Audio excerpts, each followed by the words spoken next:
Boa noite, pessoal. Boa noite. Sejam bem-vindos nesta casa mais uma vez. Boa noite, pessoal da live.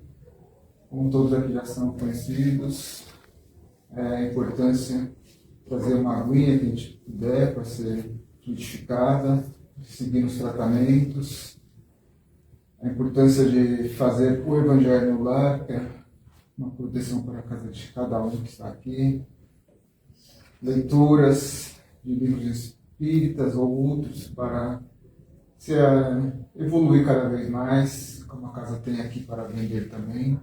Tem aqueles que não conhecem um pouquinho, pode entrar como romance, depois entrar num curso, que é muito valioso para cada um de nós estudarmos e saber a fundo o que estamos seguindo, essa doutrina maravilhosa. Tá? A casa tem bazar para quem puder trazer umas roupas que não sejam tão velhas, rasgadas, porque trazendo vai renovando as energias, aí vai passando para outras pessoas, auxiliando também. Tá? Os horários da casa, terças, quintas às 20 horas, às sextas-feiras às 13h30, sábado é só das crianças, quem puder trazer as crianças, e domingo 2 horários, 9 e 10h30, certo? E acho que todo mundo já sabe. Então vamos, nesse momento, fechar os nossos olhos, elevando os pensamentos a Jesus, agradecendo essa oportunidade dessa encarnação, agradecendo a família que temos, os amigos, aquelas pessoas que se dizem inimigos, agradecendo o dia, a semana, agradecendo a nossa vida. Nessa sintonia de paz, vamos envolvendo o nosso irmão Celso, que fará por nós a palestra da noite de hoje.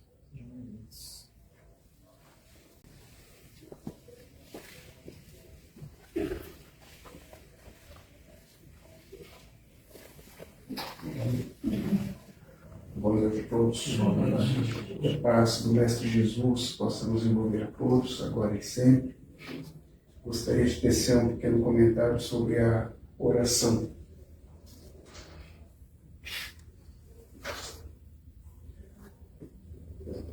Jesus nos tem apresentado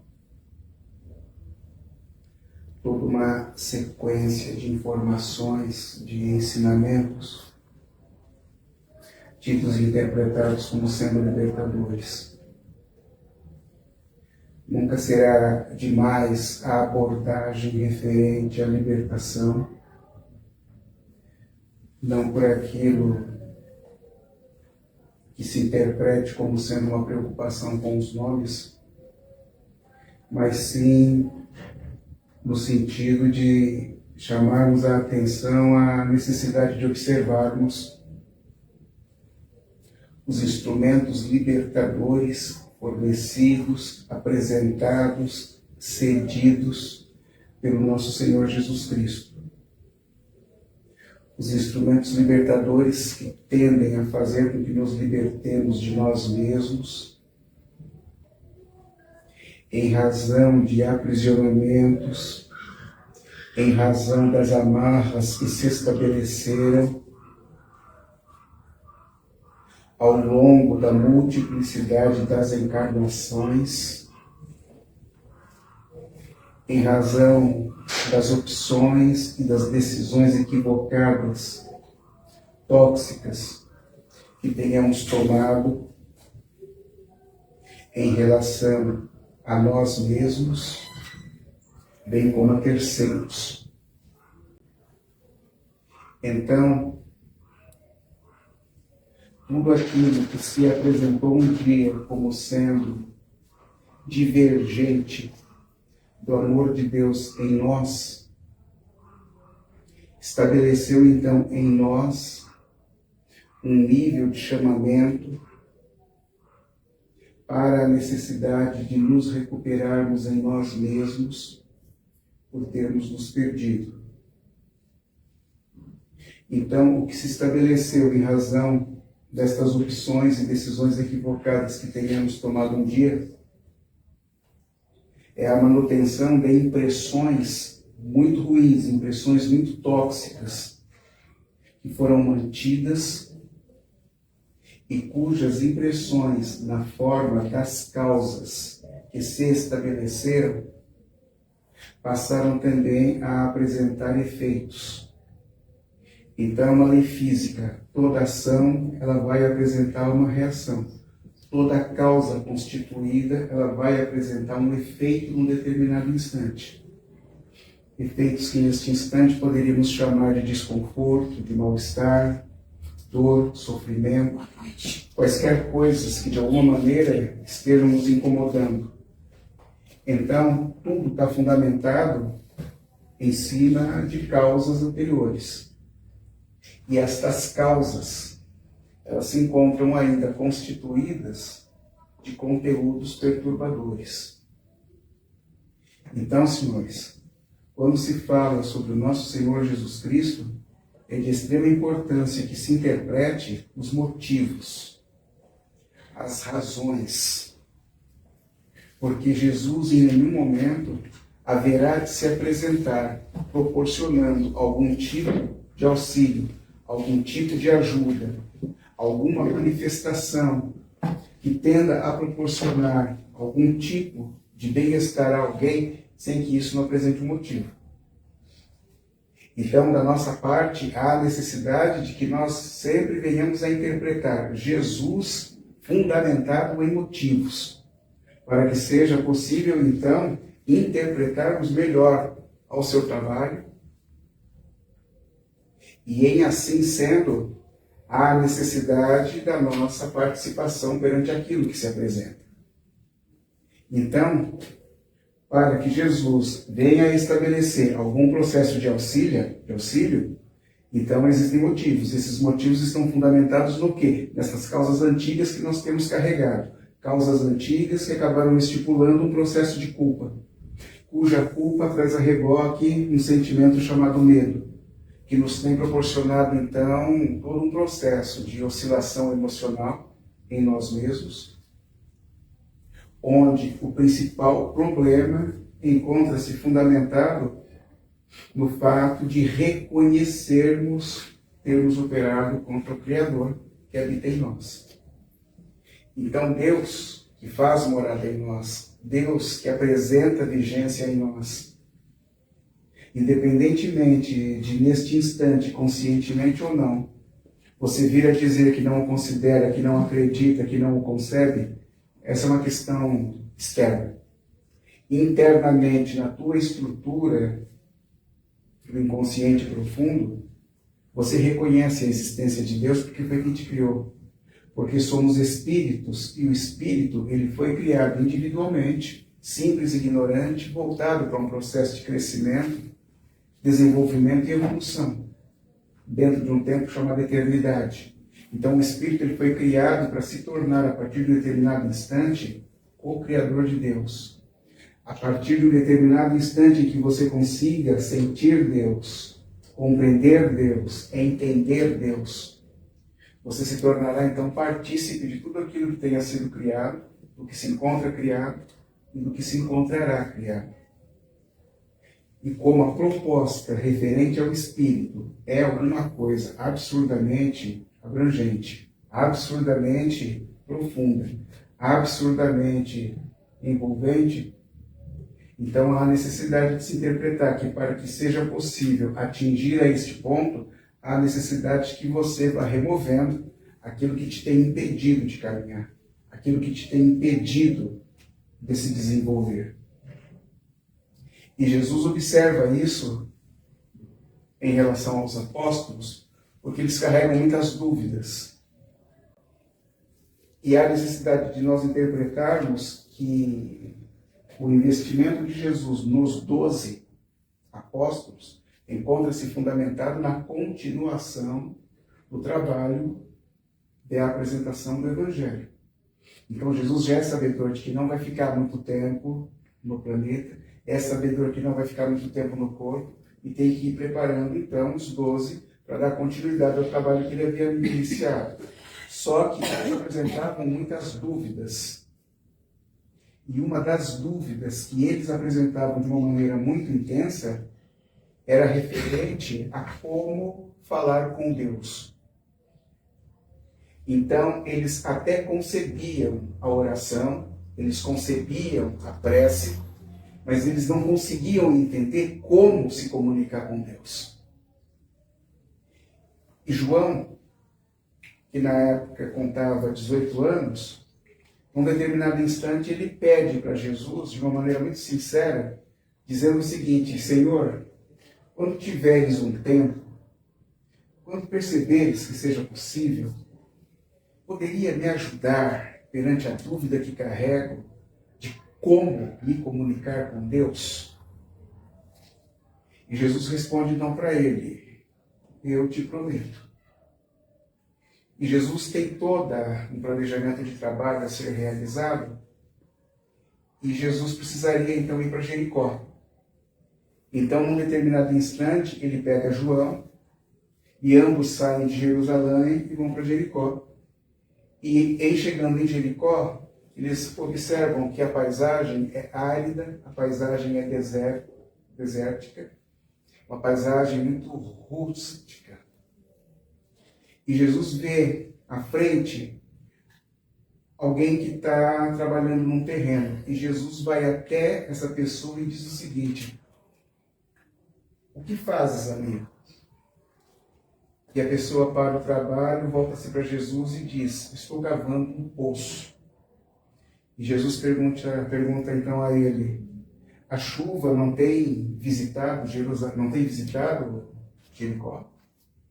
E ele responde: chuva aqui só através de uma dádiva divina. E volta a trabalhar. Jesus então olha para João, aponta para o trabalhador e começa então a buscar explicar para João como se comunicar com Deus, porque João não consegue entender que para se chegar a Deus há necessidade de que você estabeleça uma comunhão. Para se vincular com Deus não basta simplesmente orar. Há necessidade de que você se ligue a Ele. Há necessidade de que você estabeleça um processo de comunhão. Há necessidade de que você estabeleça um processo de ligação. E Jesus então começa dizendo para João o seguinte: João, ele compreendeu que para que seja possível alcançar os mananciais freáticos existentes na terra, a chuva na forma de misericórdia do Criador tem que se dar, tem que se estabelecer. E dentro de tudo isso, João, então nós podemos interpretar que a chuva é a misericórdia de Deus, a paisagem árida, desértica que nós vimos é o espírito envolvido com as suas problemáticas do sentimento, ou seja, aquele que precisa procurar a Deus. O trabalhador, João, é o espírito na sua busca viva pela misericórdia de Deus, independentemente da sua luta, das suas lágrimas, do seu suor, mas é aquele que está buscando a Deus. E a água que existe tanto no céu quanto na terra é o amor de Deus. Então Jesus ele vai estabelecendo todo um processo de apresentações para que João consiga interpretar a necessidade das ligações para se atingir um fim. E se o trabalhador, então, num determinado instante, cavando, a água começa a aparecer no fundo do poço, então João começa a entender que para que seja possível conseguir a água, que na sua interpretação é Deus, há necessidade de se ir a Ele. E ir a Deus faz a interpretação de ter que se esforçar, de ter que cavar, de ter que acreditar para vir alcançar o resultado. Ou seja, tem que se estabelecer uma comunhão, tem que se estabelecer uma ligação, tem que se estabelecer um vínculo com o Criador. Ou seja, para se atingir ao Criador, tem que se trabalhar, tem que se esforçar. E o trabalho e o esforço a ser feito por parte do Espírito encontra-se no sentido de buscar o interesse por ir até Deus. O interesse está fundamentado, então, no quê? Na crença. O interesse está fundamentado na fé. De que você verdadeiramente está se apresentando, e em se apresentando através da oração, Deus, então, está se vinculando a você. Porque Deus já se encontra em nós, mas há necessidade de se interpretar se nós queremos ir até Ele. E para tudo nessa vida, senhores, há necessidade de que se interprete que primeiro você trabalha para depois receber. Em nenhum lugar do planeta, primeiro você recebe para depois trabalhar. Primeiro você trabalha, depois você recebe. Primeiro você se envolve com o esforço de ir a Ele, de se vincular a Deus, para depois, então, se ressentir da sua presença e, em assim sendo, vir a interpretar todo o seu amor perante ti. Então, Pedro, num determinado instante, ele recebe o pedido da sogra, que tinha sido curada por Jesus, e ela se encontrava muito feliz pelo fato de Jesus tê-la curado. E ela então pergunta para Pedro o seguinte: Pedro, você que se encontra sempre com Jesus, você que está continuamente com Jesus, que sabemos que é filho do Deus Altíssimo, que tudo pode fazer, você não poderia conversar com Jesus para que, através da sua ligação com o Criador, Ele pudesse então pedir em nosso benefício, já que a nossa família é muito pobre, já que passamos por imensas dificuldades, você não poderia conversar com Jesus para ver se Ele, pedindo a Deus, Deus poderia nos beneficiar de alguma forma? E Pedro ouve, mas ele sabe que não deve tocar nesse assunto com Jesus. Mas ele não tem como negar o pedido da sogra. E num determinado instante ele está com Jesus e ele está tentando encontrar um momento para poder tocar no assunto. E num determinado instante, então, para começar, ele vira-se para Jesus e pergunta o seguinte: Senhor, Deus ouve as nossas orações? E Jesus, de maneira peremptória, responde para Pedro: Pedro, Deus sempre ouve as nossas orações. Pedro, Deus sempre ouve as nossas orações.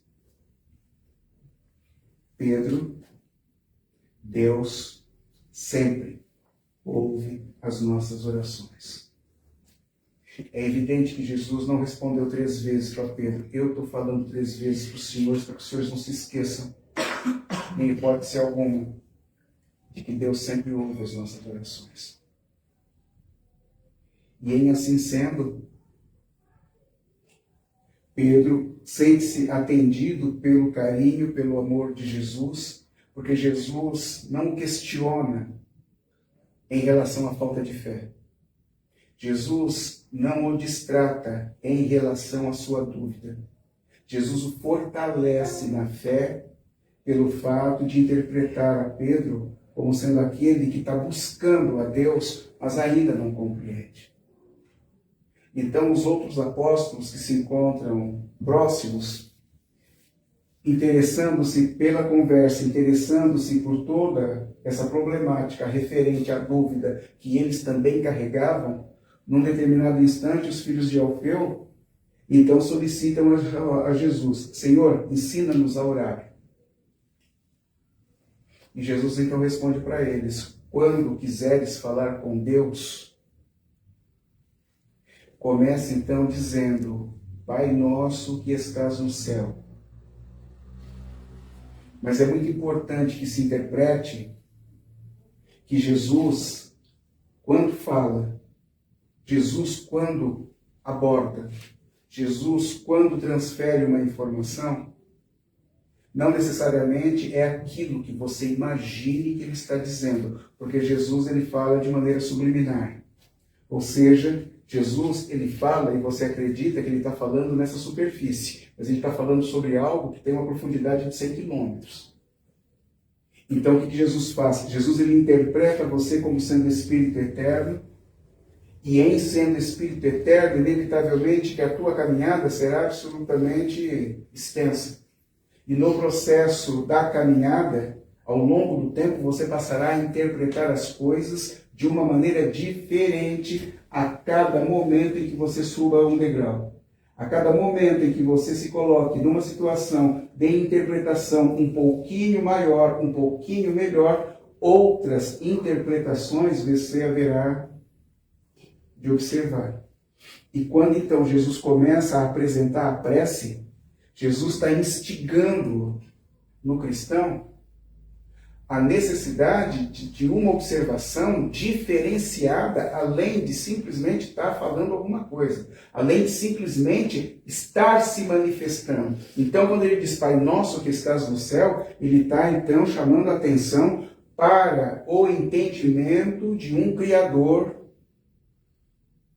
que se encontra num nível absurdamente diferente daquilo que você possa interpretar, do que você possa imaginar. Ele, então, estipula o céu como uma referência, porque quando você olha para o céu, você não tem interpretação de início e fim. Quando você olha para o céu, você não tem interpretação de profundidade. Quando você olha para o céu, você não tem noção de extensão. Quando você olha para o céu, simplesmente você tem uma interpretação de algo que se encontra criado, mas que você não consegue explicar, que você não consegue entender, mas que se encontra aos seus olhos. E Jesus então instiga a necessidade da interpretação de algo absurdamente maior, Criador do céu e da terra, Criador de você mesmo, onde você não consegue interpretar o dimensionamento disso tudo. E ele está dizendo então o seguinte: existe algo que criou e esse algo está acima de você. Então daí ele continua: em razão disso, santificado seja o seu nome. Ou seja, já que você não entende, já que você não compreende, apenas vê, e mesmo em vendo, não consegue interpretar a profundidade disso tudo, então há necessidade de que você santifique. Há necessidade de que você encontre-se envolvido num respeito profundo. Há necessidade de que você encontre-se envolvido numa interpretação de submissão perante aquilo que você não compreende, perante aquilo que você não entende, mas que se encontra ao teu redor. Venha a nós o teu reino.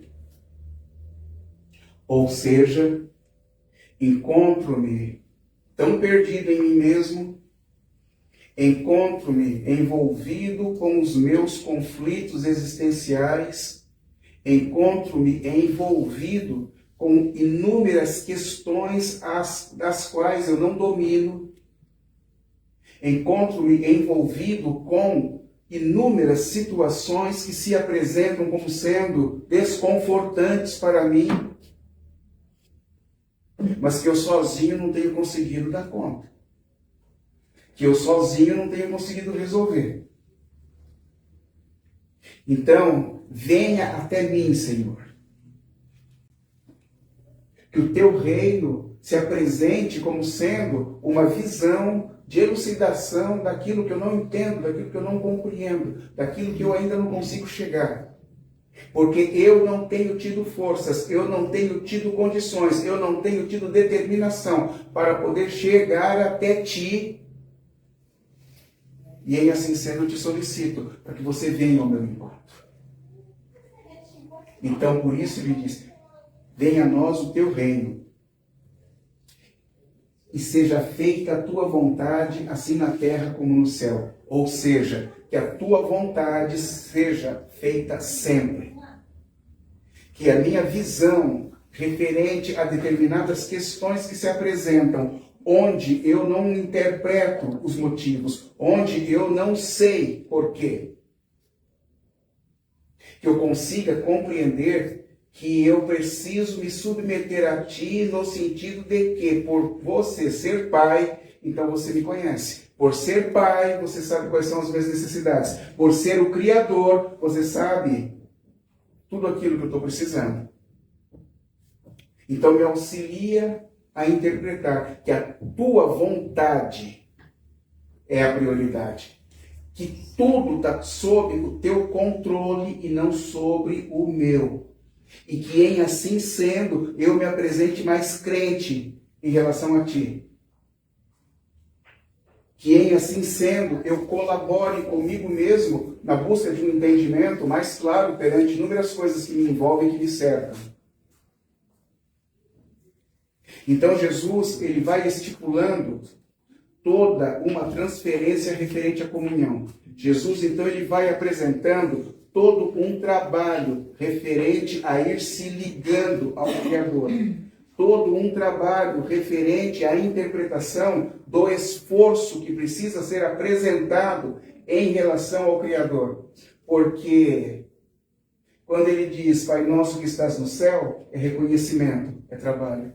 Santificado seja o vosso nome, é reconhecimento, é trabalho. Venha a nós o teu reino, é reconhecimento, é trabalho. Seja feita a tua vontade, assim na terra como no céu, é reconhecimento, é trabalho. Primeiro você trabalha, depois você passa a ter condições de solicitar. Já que você fez a primeira parte do trabalho, então a partir de agora você passa a ter direito de solicitar. O pão nosso de cada dia dai-nos hoje. Isso é pedido, é solicitação. E o pão nosso que Jesus enfatiza não é o pão do corpo, não é o pão físico, mas é o pão do Espírito, é o alimento do Espírito. Porque quem controla o corpo é o Espírito e não o contrário. E Jesus então solicita para que você peça ao Pai, em todos os instantes, o fortalecimento necessário, a energia necessária, todos os recursos necessários para que você possa continuar, para que o teu corpo possa continuar, para que você possa viver, para que você possa encontrar-se envolvido com a capacidade de conseguir discernir a grande oportunidade que te foi concedida, inclusive de estar no corpo novamente. Perdoa as nossas dívidas como perdoamos os nossos ofensores. Jesus, ele pega o ponto nevrálgico da coisa. Ele trabalha o ponto de maior dificuldade que qualquer um tem, que é esquecer, que é relevar, que é perdoar. E como Jesus, então, é sabedor das problemáticas que temos carregado, porque se ainda carregamos constituições que apresentam conteúdos perturbadores, esses conteúdos perturbadores não foram gerados em razão desta existência. São problemáticas que você vem trazendo na multiplicidade das reencarnações. São problemáticas que você vem trazendo de muito tempo. Porque você trabalhava numa empresa que você adorava trabalhar lá e um dia você foi demitido. Faz 30 anos que isso aconteceu, até hoje você não esquece. Até hoje você se lembra das coisas que se davam. Alguém te afetou um dia referente a algo que você não gostou. Isso já faz 10 anos. Você não abre mão de se esquecer disso. Até hoje você não se esqueceu. Você acredita de verdade que em existindo os processos reencarnatórios para que você esteja no corpo novamente, para que você se recupere emocionalmente. Você acha de verdade que é algo que aconteceu há 1000 anos atrás, há 500 anos atrás, você esqueceu? Se coisa de 30, você não esqueceu. Se coisa que aconteceu há 10 anos atrás, você não esqueceu. Você acha de verdade que alguma coisa muito forte que tenha ocorrido numa encarnação, há 1000 anos atrás, há 500 anos atrás, você acha que verdadeiramente perdoou? Você acha que verdadeiramente esqueceu? É disso que Jesus está tratando. Jesus não está tratando de algo aparente. Ele está dizendo o seguinte: Senhor, me ajuda a esvaziar estes conteúdos perturbadores que insistem ainda em me proporcionar algum tipo de mal-estar, de modo que eu ainda não consiga me sentir bem como eu gostaria de me sentir. Então ele diz: perdoa as nossas dívidas como perdoamos os nossos devedores. E Jesus é um cara muito esperto, porque ele funciona como se fosse um mantra, porque você tenta imaginar que você ore 3 vezes ao dia. E imagine que durante 3 vezes ao dia você passe por essa parte onde você diz para si próprio: perdoa as nossas dívidas como perdoamos os nossos devedores. Jesus não apresenta a condição, Jesus apresenta um fato. Imagine que a tua reencarnação seja de 90 anos. 90 anos, 3 vezes ao dia, falando: perdoa as nossas dívidas como perdoamos os nossos devedores. No final de 90 anos, você vai estar perdoando sem perceber. Você já vai ter aprendido como perdoar. Você vai ter aprendido como se desvincular de determinadas imagens que te têm proporcionado mal-estar. Perdoa nossas dívidas como perdoamos os nossos devedores. Não nos deixes cair em tentações. Senhores, as tentações, elas vêm de fora ou elas vêm de dentro? As tentações são de fora ou são de dentro? Para você poder dizer que não conseguiu se desvincular de uma tentação, de modo que você acabou cedendo e se envolvendo de novo com aquilo, então isso não é algo novo para você, é algo que você já conhece, porque se você não conhecer, você não se envolveria. Você só se envolve porque conhece. Logo, a tentação ela vem de dentro, ela não é de fora. E Jesus então está te ensinando a solicitar ao Pai que te dê fortalecimento para que você não incorra novamente nos mesmos deslizes que vem te proporcionando constrangimento até o momento presente. Ele está te ensinando a te solicitar força, solicitar auxílio, para que você se fortaleça e você consiga, num determinado instante, apresentar determinação, apresentar vontade, para que determinadas questões que não agregam mais valor e que, inclusive, já se encontram proporcionando a exaustão dos sentidos, não venham se manifestar novamente. Não nos deixes cair em tentações, livra-nos do mal. A pergunta é a mesma. O mal vem de fora ou o mal vem de dentro? O mal é referente àquilo que o mundo apresenta ou o mal é referente àquilo que você ainda traz dentro de si como sendo contrário ao amor do Criador? Então Jesus está solicitando para que você trabalhe em cima disso. Peça ajuda, peça auxílio, para que determinadas questões que se apresentam às vezes não permita com que você resgate posicionamentos primitivos que farão com que você se arrependa profundamente perante a decisão que possa ter tomado. Então ele está dizendo: peça fortalecimento ao Criador para você lutar contra aquilo que você ainda carrega, que não necessariamente tem se manifestado, mas em se manifestando poderá fazer com que a tua opção seja errada. Livra-nos de todo o mal, porque teus são o reino. Então, o reino de Deus não é um local tátil, não é um local físico, não é um local visível. O reino de Deus está aqui e está aqui. O reino de Deus está aqui e está aqui. Então,